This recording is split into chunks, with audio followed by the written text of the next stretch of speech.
Hello. Hello, good day, everyone. Go ahead.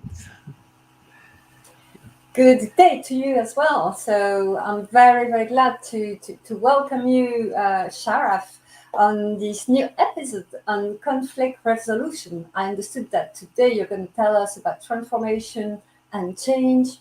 I have to say that actually, Sharaf is really an expert in conflict resolution as well as being it's a very sound executive coach who has a lot of um, experience in the tech industry. Thank you, Christine, and actually, thank you for being with me on this show. And actually, Christine Gallaire comes in with an extensive experience with multinationals. She's a MCC coach, Master Certified Coach from ICF, and she works with emotional intelligence and also knows a lot about transformation, change, conflicts. And actually, today, I believe it will be a very rich conversation about transformation and change and how conflicts resolution can happen in this day. So, what bubbles in your mind, Christine, when it comes to transformation and change, and on the other side, conflicts? Yeah. So, Okay. What bubbles to my mind? So the first thing I see opportunity because very often I associate change to opportunity. I see energy. I see um, new possibilities. On the other hand, I also see resistances of people. I so therefore I can imagine that there might be some conflicts between what we know now, what is sure, and the level of uncertainty that change and transformation might bring. Especially mhm. nowadays, because nowadays when we are talking about this very much period, we see that a lot of things are changing. Just think about the people getting ill at the moment, going on quarantine, but and then being back. So there are many things that are moving on, and together with this, I guess our attitudes as well are moving. And probably, do we take enough time just to discuss that? I'm not always sure. What do you think? Yeah, yeah, I guess what you brought up here is very very important. Actually, change is always happening. It's always there. Nothing is not changing. There is always something happening out there. And in the previous 2 years, I believe that we had a lot of uncertainties and a lot of changes, as you mentioned, that are really beyond that, mostly impacting the way we think, the way we have discussions, epidemics that are global and pushing us for lots of uncertainties. However, in the previous, as we grow along, everything is changing. When we are, as we are talking now, some of our cells are actually going down, are wearing down, and some of new cells are formed. They're our mere existence, time is going on. Some political incidents are happening everywhere. Everything is somehow Yeah. connected and everything is changing. And actually, what happens always is there is a gap between change and the perception of change, and how people actually perceive change when it is happening, and how they react, and as you said, have clear conversations and good conversations around their different perceptions of what is happening. Yeah, And I believe yeah, and here where conflict is. Yeah, go ahead. and Yeah, yeah. yeah. When talking about how people do react to change, sometimes what you see is that there's still those kind of reactions where people tend to feel scared. Some others try to escape from change, so they actually try really to avoid change, okay, or try to Yeah. maintain a form of status quo, denying that change is actually on the go and it's actually happening. So trying with a lot of their forces to get back to it. Actually, it brings me to one question, to you, Sharaf, is how is there any curve of adaptation to change? And how does it look like? Yeah, there is a real, yes, there is a curve of change that that we refer to, and actually I would love to share it now. And actually, it's about how. the people react to changes that are happening, Mhm. and how Mhm. they actually work with it. And in a way, people, when something happens and they actually start working in the first, when change happens, people don't actually like to stay on their autopilot. They like to stay on what they're accustomed to, what they are traditionally doing, and saves their energy. Change comes in with a threat that you will have to actually go out of your comfort. You'll have to actually Mhm. come out of your energy saving mode into creating new energy, to accept new roles. It's about creating Okay. new decisions and new Yeah. horizons. And actually, it's about letting go of things that you are familiar with. So in a way, the Yeah. first reaction of people when change happens is about, the what they call it, it's about the denial, and this is something that I believe is Mhm. the first thing that happens to people. They Yeah. have first of all, when it happened, being exposed to reality, and this is what we have in the Mhm. change curve. That's already, it's very well known, and it's everybody is familiar with. It's, the first is shock. Is when you have something like, for instance, in the beginning, you were in a supermarket and you were pickpocketed or something like this. You had a pick. So in a way, you lost Mhm. your what they call it, your wallet or something. In a way, the Yeah. first thing that happens is that you start searching for it in the car. You start going to ask everybody, did you see it here or there? Did the last counter you went and paid there, you ask there if it is, in a way, there is some sort of, a freeze, and then trying to deny that this is the reality, that you lost your wallet, and then you start Mhm. afterwards. And this is the second part, which is the denial. You try Yeah. to negate everything that's related, that there is no work anymore. As in the beginning of the pandemic, most of the businesses Mhm. that were impacted by, that COVID is here, and we will be at home, and there is quarantines. So Mhm. in a way, the first reaction, was, we will hold everything in the business and see what will happen. And it will take just a few weeks, and we are going back. We will absorb this. And Mhm. the denial phase was, everything will become back as normal. No, there will Yeah. be a new normal. And some people who are actually very good at change and understand, how the history happens and how the scenarios are happening, and things that they were trying to tell, there will be a new normal after this pandemic, because it's not an easy one, and it will take 9 months. No, it will take several weeks. And there became a conflict, between the old school, we need Mhm. everything to come back as it is, and the somebody who is really futuristic, who wants to see things different.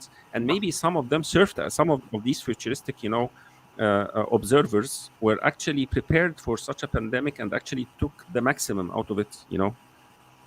They adjusted Yeah. their business, that this is something that will actually took it as you see a wave that is coming, and somebody who's windsurfing, and take, the wave into a very sportive manner. So in a Mhm. way, and actually make something good out of it. Somebody sees a wave like something, it will come and make them drown, and the another one will take, will just surf the wave and just make a new sport out of it. So Yeah. some windsurfers, or you know or wave surfers, The result for of they change. actually took, yeah, so they took Yeah. it like an opportunity. So and Mhm. some just freezed, and actually took 1 month, and then a second month, and then a third month. Everybody is moving, and they're still there, stopping, and they're Mhm. leaving everybody at home.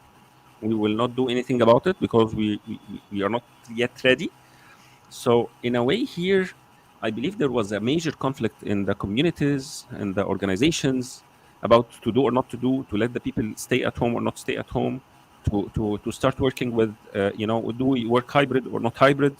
Questions Yeah. were many, and actually lots of people were fans of just keeping things as they are, and just fetching for new business opportunities in the way that the market used to be. However, the consumer behavior became different. Exactly. Exactly. And Consumer, the yeah, yeah, Go Yeah, and there's been at the same time, I've seen people being quite hungry at the beginning, and then feeling depressed totally when once they started to realize that actually it was lasting longer that was planned.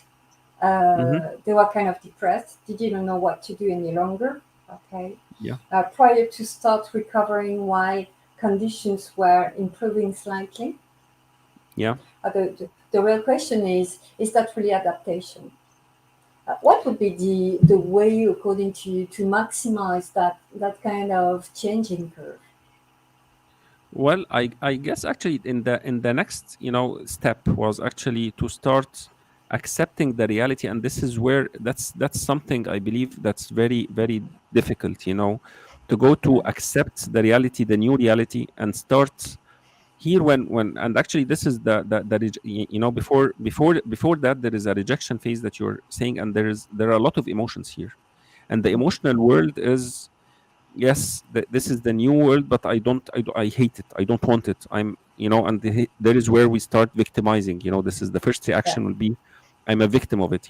Like you've been in a match, and you're actually now there is 5 minutes to end the match, and it's your national team, and you wanted to evaluate for the world soccer tournament or Yeah. something like this, and you have a goal that just made you a draw, and you will lose the points that will make you and Okay. there Yeah. you just start denying that you are after the shock, that that this is fair. They may come back at the referee. The referee Yeah. was Yeah. Yeah. mistaken I see about what this goal. you saying. know you start going back to the audience. You are not cheering us up enough. You start Mm. go blaming, like your colleagues, that you are mistaken, you left this wingman or something like this.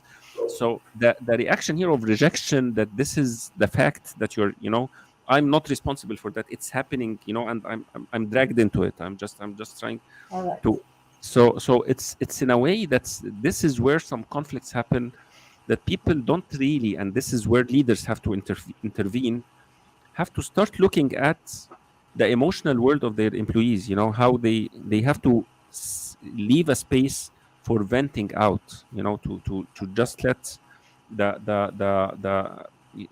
the employees, the partners, actually there should be holding a space for emotions to come out. And I believe that this is a place where you're an expert Mm-hmm. in how to hold emotions for people, and the emotional, how to work with this. Can Yeah, you talk? I think I think that here, well, what can happen is that we might have different kind of reactions at play. People Yes. embracing changes and being energized, and people who are really resisting to change. Okay, so what happens is that the emotions that are at play are totally different. On the one hand, you have hope, optimism, you have excitement. Okay, willingness to achieve something. On the other hand, you have willingness to protect, to stay on the status quo, rejection, eventually as well anger about the things that are changing. Okay, so try to imagine a manager who has a team where part of the team is more towards change, the other part is toward let's be back to the new to the old normal. Okay, so what to do? Well, I guess as you said, well, the first point is explain to people that it's sane just to talk Mm. about it, okay, to put things really on the table and saying, for the time being, we're going to try to hold judgment. Let's try just to do voice out what we have inside, respecting each other, respecting even kind of emotions that we don't understand, that we don't share, but ask questions. Ask questions to let the other person who is different from you explain how she or he feels, the risk they see behind that, the hope that they have. Okay, and potentially you do the same as well with yours.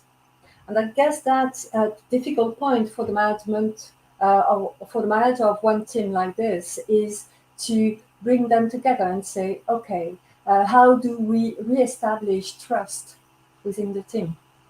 Yeah. Do we want to first, obviously, voice out, okay, and let's speak up. The second thing could be let's redefine what the goals are. Let's Hmm. agree again on a common goal. Okay. Let's agree on the fact and on how we want to work together. Yeah, Given that we have new conditions, what do we do differently?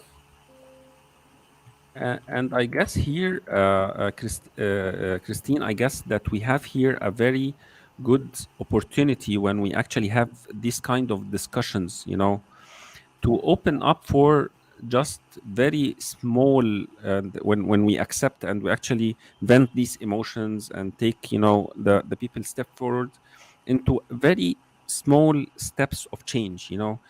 We don't have to change everything. Still, the new change or the new Yeah, vision is not yet fully created, and it's not yet fully, organized. We don't have still a yeah. very clear structure, still out of clarity, but we have very small actions to do. And I believe that we had this discussion that we had before in the emotional intelligence, when people, how to promote optimism.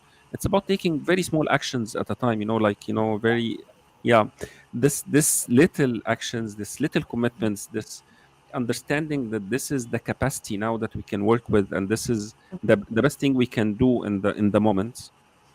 Yeah, I and believe. excuse me, there's Yeah. another point here is the fact that just to say, well, instead of just talking about what will change or what is changing, let's reconfirm what is going to stay the same. Let's reconfirm, reconfirm what will not change so that people feel that they have anchors, you know, and so that they realize that, okay, there's still some stability. There's just part of it which is changing. And usually that helps a lot of people embracing change and accepting that, okay, an evolution is needed. Actually, another thing I could see is that the word change in some language doesn't have a positive connotation.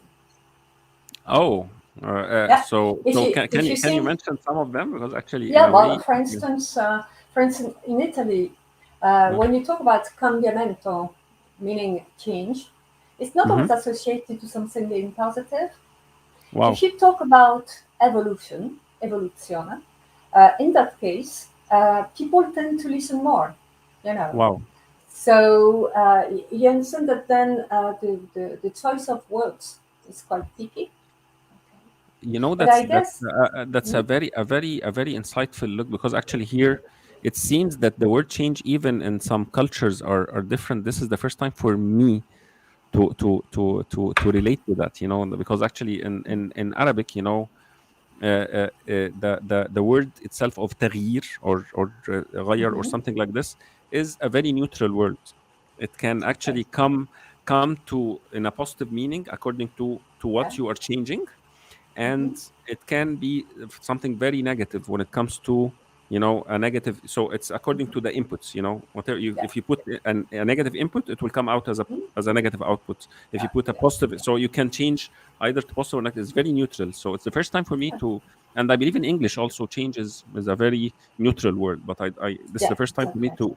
to listen about it in or hear about it in Italian. Yeah, so when we look at that, it's about being more traditional, than innovative, I guess. So here, another point can be to say, okay, well, let's look not only at what's going to change or not change, but well, let's look at the effort that will be needed, but look at the resources we have, okay, Mm, that we can spend at play that's going to help us, okay, what can support us, in this evolution, uh, mm, what kind of resources will we have, what are the assets of the team mm, as well. When conditions tend to vary, I guess that is good to question the kind of rules of collaboration we have and say, mhm. okay, are they still valid? Can they work at this very moment? Do we need Yeah. something different? If you think about, well, just the fact that people, quite a lot of people move to remote working, smart working Yeah. from home. Yeah. So you say, okay, this changes quite a lot of the conditions, especially regarding trust and the ability of management to trust their people. Yeah. Trusting differently, means, in a way, starting to accept the change. But how Mhm. do you do that concretely? Have you seen something? So, what have you observed on your side? Well, from my side, actually, accepting the change actually comes in with two levels of commitment. Some of the people are really acquainted with understanding visions, understanding the consequences of change, understanding the big picture that will happen. Some people have real forecasts on what things can happen, and depending on how strategically they are fit, and how they Yeah. understand the lessons from history, how they see psychologically and systemically. They have this what we call it systemic intelligence. Mm-hmm. Some come out of what they call it extensive scenarios building experience, and some have it naturally born with it, Yeah. and some Yeah. people are actually neither this or that, but they consider themselves visionary, and sometimes they fail actually. They have Yeah. they have some false visions about what will happen, so in a way, these people somehow they pioneered the change. They try to push forward the change into the scenario they have. And actually here there is something that's very important, that for organizations and teams and leaders, they have actually to have clear conversations on what kind of vision, of what kind of picture they want to go to, what kind of conflicts they have to actually resolve, to in the vision itself, and where the direction they want to have. Because actually each and every vision, and this is the new orientation, and those people who actually consider themselves in the end of the tunnel, who actually were in a way pioneering the vision of what could happen as a scenario, are most likely to drive into the organization into different actions. And Yeah. if they are not aligned, and they don't have a full alignment on what kind of desired change and desired vision they want to go to, and what kind of positioning they want to align to, even the mini actions, or the small actions, or the small commitments will that are requested from the employees or from the teams or the stuff, may actually have conflicts in it. You may send a double signal, like for instance, during the pandemic. Yes, we will work at home, however, we want you to show up in the office and stamp your, and go to the clients, for instance, and visit the clients at their office. So in a way, Yeah. they're still reporting the same customer visits, and taking the same KPIs, for instance, for Mm-hmm. but they cannot go together. It's For either you sure. work, For sure. you need to change the philosophy of how you measure things. You need to adjust, what kind of things that you need to measure, what kind of vision you want to move to, what kind of culture you want to promote.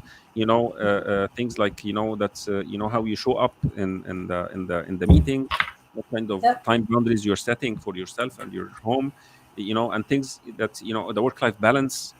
And here there should be some serious conversations on how we envision the change, Yep. how we want to create a transformation inside the organization, and Mm-hmm. how actually we want to show up after this change, or how to surf this change, and what kind of success story we want to come out of it. And here comes a very important input, which is how the four aspects of the denial, the resistance, the exploration, the commitment. Yep. We have the teams and the people are all spread along these four quadrants. And Mm-hmm. actually what we have to do as leaders is we have to resolve conflicts in the end, what we want people to commit to in the end, you know Mm-hmm. the long-term goals, the objectives, the focus on the how we want the relationships, how we want the culture, Yeah. how we actually want people, and start from there to actually take the people step by step through the the curve itself. So, people who are in Okay. denial, resistance, or exploration, to lead them through it, and actually resolving the conflict on how we want to set our future environment, and how we want to be in the fourth quadrant of the commitment. Yeah. That will enable you know, and a very well positioned, change and transformation. And it will take, the people, the teams, and the system itself into a resolution quicker than, if we don't do this from the beginning, Okay. Okay, Mm. and how to do it? How to do that out in an efficient way? What do you propose? Well, I guess it's not enough to tell them what we want to be, or what are the new roles, and what are the new structures. And here we have to acknowledge that transformation takes time. And when Yeah. we are talking about that transformation takes time, we need to relate to the fact that, that the new role that we envision the system or the culture or the company to be in, it's very important that each and every individual is aligned with, what, with the knowledge of how to hear what's coming in new, and to understand it. This is the second step, to understand Yeah. the consequences. They will have to, and actually anything new that comes in, it will come also with the fact that something will he will let go of, and to accept letting go of Yeah. something. And this is Yeah. this is that's the brilliance of change. It lets us get trimmed and let go of things, old habits, old roles, old dynamics, because actually we have to embrace the new, and here we have to accept letting go to embrace the new, and this is Okay. something that's very important. And Mm. I guess here, what can help people is to focus on the benefits of what the new will bring to them. Because Yes, it's very difficult to say, well, I'm gonna let's simply forget about those things that I loved, while because you just think in terms of what you're losing. So the real point at an emotional standpoint is to valorize, on the other hand, what you will get, what will be the benefits of what yes, you will get, and help people see that the benefits might, overbalance, let's say, the losses in a way. yes, that's very true. And here actually sometimes it doesn't relate to benefits. And sometimes it's not only about the benefits, it's about, even there can be benefits of letting go more than the new, so That's true actually as because, well. That's true yeah, as well. yeah. And that So, could so be as well a very good conversation. yes. What is the pain that you're going to leave behind you? Yeah, for instance, that we having this hybrid, working structures, and going online in a way made something like this happen. This was something that we may, like this live show or this interview. I believe that the force of sitting online and connecting with people, it made it a very global community, and actually it made the world like a one single, space. And this is Yeah. a very good benefit of going online. Despite this was the vision of people who started the internet back 30 years ago. They wanted this to happen, and maybe the same technology that we are using these days was available 12 years back, 2008. All right. Yeah. I It believe could there be. was video Yeah. conferencing, there was streaming, there was everything, but it was not rarely used, and it was very elite, and those who were using it were, the pioneers of this were actually very, and in a way, now it became the new world reality. Yeah. Yeah. Yeah. Yeah. And Yeah. That's true. So, yeah. how to move from accepting then to another phase? What is Yeah, to at play recognize the, there? the consequences, and the consequences, there's the positive and the negative, as you said, and then Yeah. to understand the new role and the dynamic of the role, and understand that there will come a period of resistance, a period of reluctance, a period of storming, between, that the new role, I may not really like myself as somebody who's sitting for about 8 to 10 hours in front of the PC and working. I used to work directly with people, with papers, with markers, with this flip chart and Sure. the room, Sure. and Yeah. now Yeah. it's going to digital tools. I don't like this, but actually you will take a moment, some time until you like it. Yeah. And you will develop using, the different tools and the different things, and then you will get used to it, and you will do this sometimes. And this is with working with the new, will be the new era where you will actually integrate this and create your own hybrid experience or whatever. This is one example, but there Yeah. are different things that happened, and different changes that happen, that always we resist the change as something that's an enemy for us, or something that will take from us what we're used to. It will ask us for more, and actually this more that we do, and this, and the quality of conversations we have with ourselves, with our teams, with the leadership, will enable us actually to go into new horizons and new experiences we never have been in before. And we have some Correct. very interesting questions here. you know I'll just Ibrahim Ramadan is saying, sometime it is not double message, it may be about doing the minimum and keeping connection to business. This was Mm-hmm. Mhm. So this is what do you say about this? But I'm not sure I understand it. I'm not sure Yeah, I'm understanding the statement about doing the minimum of keeping connection to business. I'm not sure I'm getting exactly what Ibrahim wanted to say. Um, I guess okay. On full no, coordination as world is not nature enough to replace face to face completely. completely. It's true that the world is not yet I would say mature enough. But on the other hand, I guess that it has a lot to do with being able to trust people and say, okay, let's reestablish the contract we have together. I'm not talking in legal terms, but let's say we were used to work together in the office. So me as a boss, I could express or exercise a certain kind of control, okay, because by seeing you. Um, Working virtually meaning that we don't see each other the whole time. So it means instead of looking at people's performance, how many hours they stay in the office or how many papers they're touching, okay, it has to shift then our focus on what is the end result, what is the performance, you know. Yeah. So So I guess it's really moving from what do I observe, how much time you spend in the office, to what are the results you're bringing, yes. and basing your trust on this, on the outcome, rather Yeah. than on exactly the amount of time people are going to spend. But I guess that we are coming to the end. So, Yeah. in a nutshell, Sharaf, what would be your top two, three advices you would give to people to face a change curve? Yeah, actually, the first advice is that change is always happening, and you have always to be conversing about it, and actually listening Mhm. to the, what the early signals and the early signs coming Yeah. in from voices, different voices in the system, either their leaders, observers, perceptions.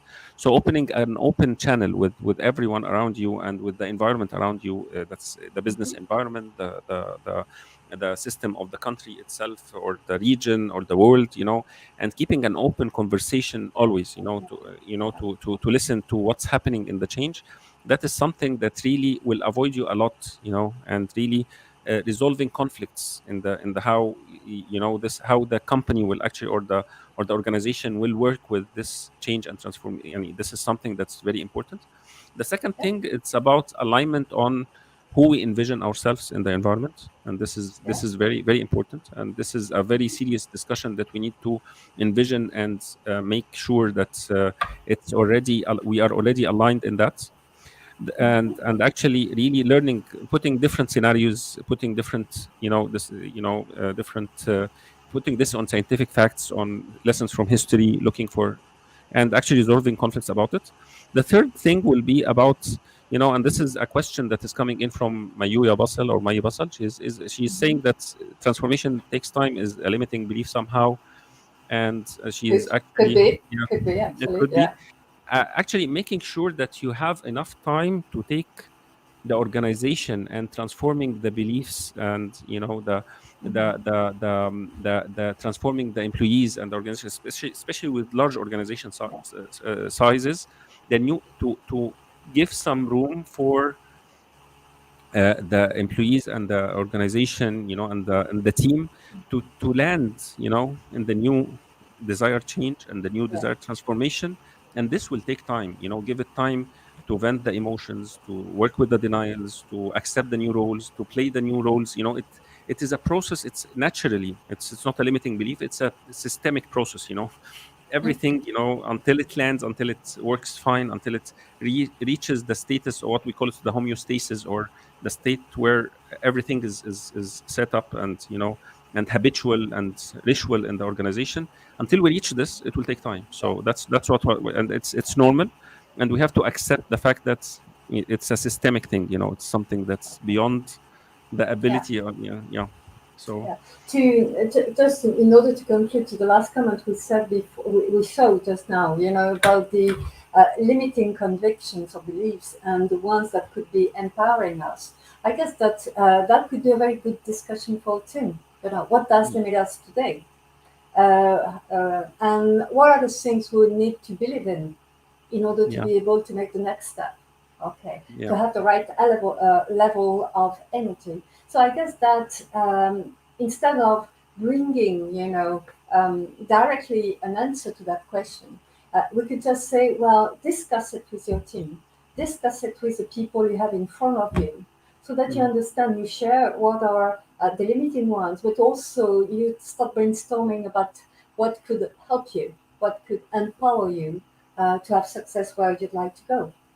So thank you very much, Sharaf. That's been really, really inspiring as a talk today. So I guess that next time we'll see you on February the 8th, as far as I remember, and we'll be talking this time really on what are the methodologies to face conflicts and to resolve conflicts. Is that right? yes. And this is a very I believe that this was a very enjoyable discussion. Thank you for that. You're very uh, much welcome. Thank you. and actually, I would love also to deflect this discussion to you, and actually ask you about what kind of services you offer to your clients, if you want to actually to talk about it for a minute or something. Well, You don't Well, mind? so what I'm doing is that I'm doing executive coaching on the one hand, so using a lot of emotional intelligence within coaching, and on the other hand, I'm working with teams like team coaching. I'm also doing assessments and facilitation of workshops. But I Mhm. guess that I'm more looking at change and emotional intelligence rather than conflict resolution. Even though what in the course of coaching, this is something that comes in.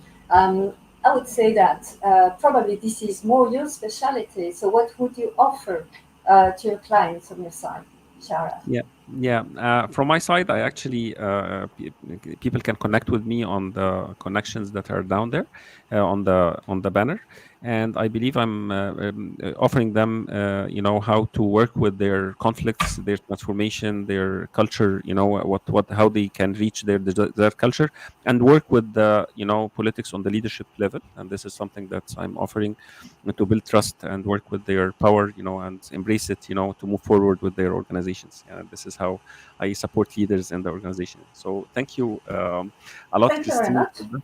Yeah, thank you. And Thank thank you you for for the the audience. people listening. Yeah, Yeah. okay. And have a great And day, everyone. you too. Bye bye. Okay. Bye bye.